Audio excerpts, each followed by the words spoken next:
Hi, Edward Reformina here, author of Pinoy MLM Expose and the creator of Sponsor More Downlines. In this 3-part video training, ituturo ko sa iyo yung mga secret sponsoring strategies na nadiskubre at natutunan ko na tumutulong sa akin para makapag-sponsor ng 10 up to 23 direct downlines every single month.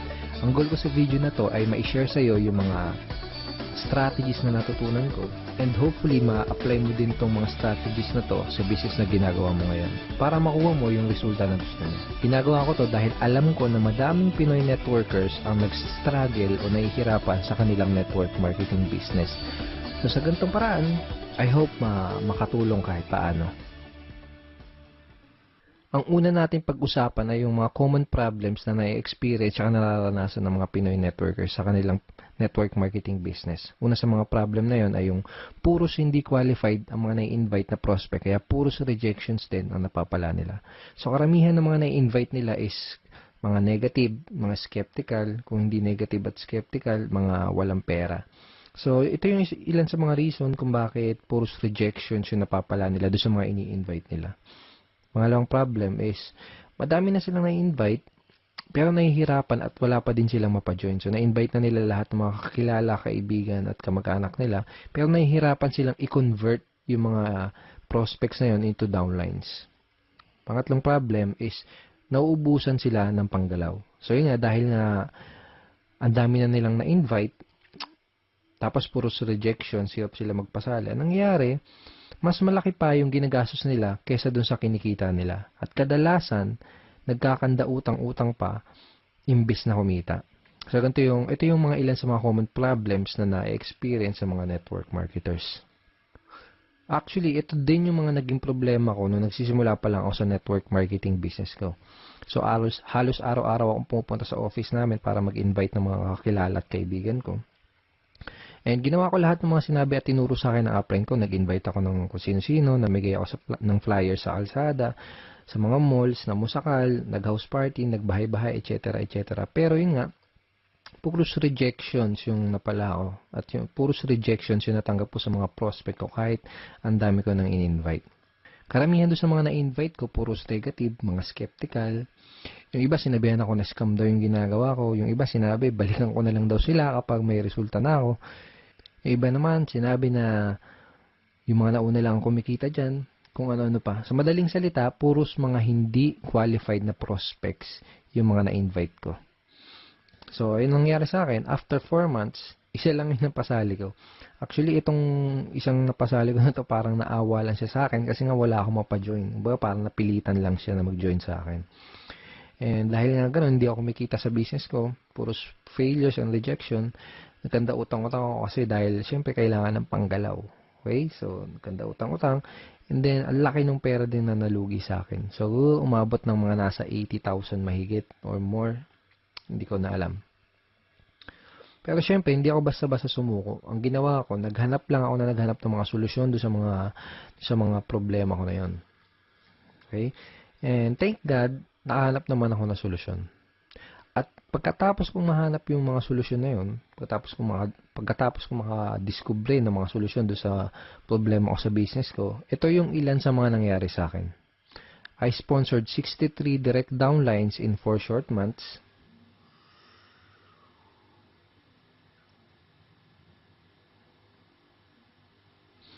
And consistently na din ako nakakapag-sponsor ng 10 up to 23 direct downlines every single month. Tapos mas mabilis ko na-build yung business ko at nagsimula ako mag-duplicate dun sa mga kagrupo ko. Okay? So, yung mga solutions na natutunan ko, yung mga solution na na-discover ko, yun yung mga pag-uusapan natin sa 3-part video training na to. Yung mga solusyon na yun yung mga matututunan mo sa video training series na to. Okay, so pag-usapan ulit natin yung typical scenario na nangyari sa mga network marketers. So, pumasok sila sa network marketing business nila, first time man or kung may past experience. Pero nangyari ganito, excited sila sa una, pump up sila. So, shinare kagad nila yung business nila sa mga kaibigan, sa mga kakilala, kamag-anak nila. Nag-prospecting agad sila, nag-share sa Facebook, invite dito, invite doon, invite sa kaliwat kanan yung pag-i-invite. Tapos excited na excited sila and pump up sila dahil ang ine-expect nila is makukuha na nila yung mga pangarap nila. Ine-expect nila is makukuha na nila yung mga goals nila. Okay? Pero ang nangyayari, unfortunately, puros rejections, puros failures, at puros frustrations yung na sumasalubong sa kanila. Tapos nagtataka sila kung bakit ganun yung nangyayari. Hindi nila alam kung bakit ganun yung nagiging resulta kahit binibigay naman nila lahat ng effort nila. Kahit ginagawa na nila lahat ng mga tinuturo sa kanila. Hindi nila alam na ang tunay na problema kaya sila nahihirapan, ang dahilan kung bakit puros rejections ang napapala nila ay dahil hindi nila alam kung paano mag-pre-qualify o mag-sort out ng mga prospects. Kaya nangyayari, madami silang oras, effort at pera na sinasayang sa pakikipag-usap sa mga unqualified na prospects. Hindi din nila alam kung paano sagutin ng tama yung mga common MLM objections. Kaya kahit qualified na yung mga prospect na kausap nila, hindi pa din nila mapajoin dahil sa mga objections na hindi nila nasasagot ng tama. Okay? At hindi nila alam, karamihan, hindi nila alam kung paano mag-close effectively. Kaya kahit madami silang mga prospects na kinakausap, hirap pa din silang makapag-recruit. Bago ko ituro, bago ko i-share sa iyo yung mga solusyon sa mga problema na to, first, I would like you to imagine na nag-apply ka sa McDonald's. Sabihin natin, nag-apply ka sa McDonald's tapos natanggap ka sa trabaho. Pero ito yung scenario, wala kang kahit anong alam sa pagluluto, hindi ka pa nakapagprito kahit isang beses, hindi mo pa nagagawang magluto sa tanan ng buhay mo. Okay? Ngayon, ito yung tanong. Kapag inutusan ka ba ng manager para pumunta doon sa kitchen para magprito ng burger patty, ang tanong is, magagawa mo ba ng tama yung trabaho mo? Yung inutos sa'yo? Malamang hindi kasi nga wala ka pang background, wala ka pang knowledge para gawin yung task na yan. Tingin mo alam mo kung kailan mo babaliktarin yung burger patty. Tingin mo alam mo kung luto na o kung hilaw pa yung burger patty na niluluto mo. Malamang hindi kasi nga wala ka pa nung idea, wala ka pa nung tamang knowledge para gawin yung trabaho na yun. So para magawa mo yung trabaho, ang gagawin nila sa totoong buhay, ang gagawin nila sa'yo dito kapag nag-apply ka pag pumasok ka sa McDo, ang gagawin nila sa'yo, bibigyan ka nila ng tamang training. Okay? Bigyan ka nila ng tamang training para magkaroon ka ng tamang knowledge. Pag meron ka na ng tamang knowledge, magkakaroon ka ng tamang skills para magawa mo ng tama yung trabaho mo. So, ganun din dito sa network marketing. Kung gusto mong magawa ng tama ang negosyo mo, kailangan mo ng tamang training at kailangan mong matutunan yung mga tamang skills. Lalo na kung first time mo pa lang sa network marketing or kung bago ka pa lang sa business mo. Ang solution dun sa mga pinag-usapan natin kaninang common network marketing problems is to acquire skills. Okay? Kasi kapag meron ka na ng mga tamang skills, tamang network marketing skills, yun yung magiging susi mo para maging successful ka sa network marketing business mo. Okay? Let's face it, kahit ano pang career at kahit ano pang business ang pasukin mo, you need to acquire skills. Kahit yung simpleng pagbabaligtad lang ng burger patty sa McDonald's, kahit yung simpleng ganung trabaho, is kailangan ng tamang skills, kailangan ng tamang training. What more pa kaya yung network marketing business mo, di ba? So, karamihan ng mga networkers parang ganito kasi nangyayari. Para silang sumusugod sa gera na wala silang dalang bala.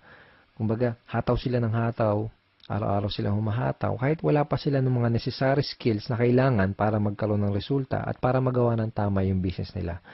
Kaya madalas na nangyayari, mas nauuna pa silang mag-quit bago pa nila matutunan yung mga tamang skills.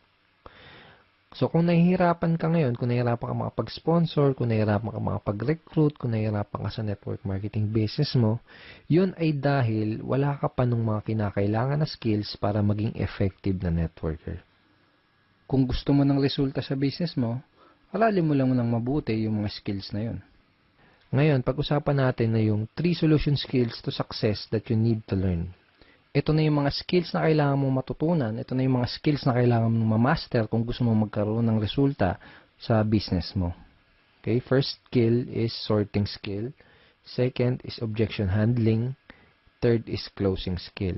Ang una natin pag-usapan ay yung sorting. Bibigyan kita ng magandang analogy para mas mag-grasp at mas maintindihan mo na mabuti kung ano ba tong sorting. So sabihin natin may nakita kang 3 mansanas dun sa lamesa. Okay? So gusto mo kumain ng mansanas, kaya ang ginawa mo, kumuha ka ng kutsilyo, hiniwa mo sa gitna yung mansanas. Yung unang mansanas nakita mo, bulok na yung loob niya. So ang ginawa mo, hindi mo kinain. Okay? Pangalawang mansanas na hiniwa mo, nakita mo may uod yung loob. So ang ginawa mo, hindi mo din kinain. Okay? Yung pangatlong mansanas na hiniwa mo, nakita mo okay na siya. Hinog na at pwedeng-pwede nang kainin. So yun ang kinain mo. Yun lang yung kinain mo. So, ang ginawa mo, hindi mo kinain yung naunang 2 mansanas kasi nalaman mo kaagad na hindi sila maganda kainin tsaka baka magkasakit ka pa. Okay? Ganun yung sorting. Pwede mong i-apply to sa network marketing business mo. Pwedeng sa simula pa lang, pwedeng sa una pa lang ay malaman mo na kaagad kung sino lang ba yung mga qualified dun sa lahat ng mga prospect na kinakausap mo. Para mag-i-invest ka lang ng oras, ng effort, tsaka ng pera mo doon sa mga qualified na prospect. Napaka-importante na matutunan mo ang skill na to kasi kapag marunong ka mag-sorting, hindi ka na mag-aaksaya ng oras, effort at pera para lang kausapin yung mga hindi qualified na prospects. Okay? Pag marunong ka mag-sorting, mas makakapag-save ka ng valuable time mo dahil ang mga kakausapin mo lang ay yung mga taong gustong makinig ng business presentation mo at ng mga sasabihin mo. Mas less din yung magiging rejection mo dahil masasala mo ng maigi yung mga kausap mo at madadala mo sa opisina nyo. Ngayon, tatanungin kita, sino mas gusto mong kausapin? Sino mas gusto mong entertainin? Sino yung mas gusto mong dalhin sa opisina nyo? Yung mga taong walang idea sa pupuntahan nyo? Yung mga negative, mga skeptical, yung mga walang pang-invest? O yung mga qualified, open-minded at may mga desire maging successful na prospect na interesadong malaman ang opportunity mo. Okay? So, di na kailangan tanungin, di ba? You can easily sort your prospects by identifying the reason why. Madali mong masusort out yung mga prospects na kinakausap mo. Ang kailangan mo lang gawin is alamin mo kung mayroon ba silang sapat na reason why, kung ano ba yung reason why nila. Kung may maganda ba silang reason why para maging part ng business mo. Okay? So, sabihin natin may kinakausap kang prospect, may pinoprospect ka, o kaya sabihin natin may nag-inquire sa'yo sa mga advertisement mo, sa mga online post mo, sa mga post mo sa mga dyaryo, etc. Kung ano man yung ginagawa mong promotion. Ito yung mga ilan sa mga kailangan mong malaman para malaman mo kung qualified ba yung prospect na kinakausap mo. Okay? Bakit nila kailangan ng additional income? Bakit nila gustong maging successful? May problema ba silang gusto nilang masolusyonan? Bakit nila gustong magkaroon ng pagbabago at mas magandang buhay? Madali mong ma-identify yung mga reason why ng prospect mo by simply asking the right questions. This time, gusto kitang bigyan ng mga example questions, example lines na ginagamit ko para magawa kong malaman kung yung mga reason why ng prospect ko, para magawa kong malaman kung qualified ba yung prospect na kinakausap ko. So, sabihin natin na introduce mo na yung opportunity mo. Ito yung question na pwede mong itanong sa kanya para malaman mo kung ano yung reason why niya at para malaman mo kung qualified ba siya na prospect para sa business mo. Ito. Pwede mo bang sabihin bakit gusto mong magkaroon ng blank? Okay? So, sabihin natin, in-offer mo yung opportunity mo as a part-time business or home-based business, extra income, o kung ano man. Ganito. Ganito sasabihin mo. Pwede mo bang sabihin bakit gusto mong magkaroon ng home-based business? Pwede mo bang sabihin bakit gusto mong magkaroon ng part-time income? Okay? Another example, another variation ng question na to, ito. Ano yung reason bakit ka interesado na magkaroon ng blank? Okay? Again, ilalagay mo doon sa blank kung paano mo ina-offer yung opportunity mo. For example, ano yung reason bakit ka interesado na magkaroon ng home-based business? Ano yung reason bakit ka interesado na magkaroon ng part-time income? Ano yung reason bakit ka interesado na magkaroon ng additional source of income? Malalaman mo kung qualified ba yung prospect na kinakausap mo base dun sa isasagot niya dito sa itatanong mo. Kapag tinanong mo sa prospect mo to, ganito yung pwedeng isagot niya sa'yo. Okay. So basically, this is a screenshot ng chat conversation ko with the prospect. Basically, may kinakausap akong prospect sa Facebook and gusto kong malaman kung qualified ba siya na prospect para sa business ko. Kaya tinanong ko, ito, bakit mo gustong magkaroon ng additional source of income? So, ang sinagot niya, first reason is family. Okay? And sinabi niya din na lumalaki na yung family ko. I have one daughter and incoming baby this May 2013. So basically, ang nangyari, sinabi niya sa akin yung reason why niya. Kung bakit niya gusto magkaroon ng additional source of income. Nalaman ko na qualified siya na prospect dahil meron siyang sapat at magandang reason why para gawin yung negosyo. Okay? Nalaman ko na kailangan niya ng dagdag na income kasi nga lumalaki na yung family niya. So, lumalaki na yung mga bills na babayaran niya, mga anak yung misis niya, etc. So, sa madaling salita, nalaman ko na qualified siya na prospect by simply asking these questions. Okay. Lahat ng prospect na kinakausap ko, inaalam ko muna ng maigi kung meron ba silang maganda o sapat na reason why. Doon ko kasi malalaman kung qualified ba sila na prospect o hindi. Alam ko kasi na kung wala silang mabibigay na magandang reason why or sapat na reason why, hindi rin sila mamomotivate na mag-take ng action.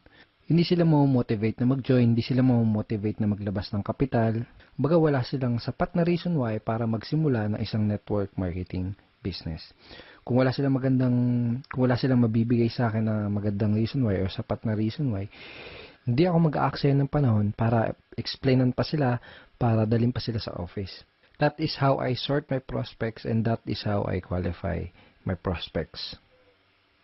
Okay, so possible scenario, sabihin natin na tinanong mo na to sa tong questions na to sa prospect mo, pero sabihin natin ang nangyari ay hindi kagad siya nag-open up sa'yo. Sabihin natin na hindi niya kagad sinabi sa'yo yung reason why niya. Posible kasi na mangyari yon, lalo na kung kakikilala mo pa lang sa kanya o kaya hindi ka pa nakakapag-build ng rapport. Posible na kapag tinanong mo sa kanya tong questions na to, itong ano yung reason bakit ka interesado na magkaroon ng additional source of income, posible na yung isagot niya lang sa'yo ay parang yung mga wala lang. Gusto ko lang kumita ng additional income. Pwedeng ganon. So, walang sapat na reason why, di ba? O kaya naman, pwedeng ang isagot niya ay wala lang. Sino ba naman ang ayaw kumita ng additional income? Parang ganon. So, wala ding sapat na reason why. Ang questions na pwede mong itanong do sa prospect mo para magawa mong mag-open up siya sa'yo at para magawa mong ma-identify yung reason why niya ay itong mga questions na to. Ito, sabihin natin na kumikita ka na ng part-time income, magkano ang gusto mong kitain on a monthly basis?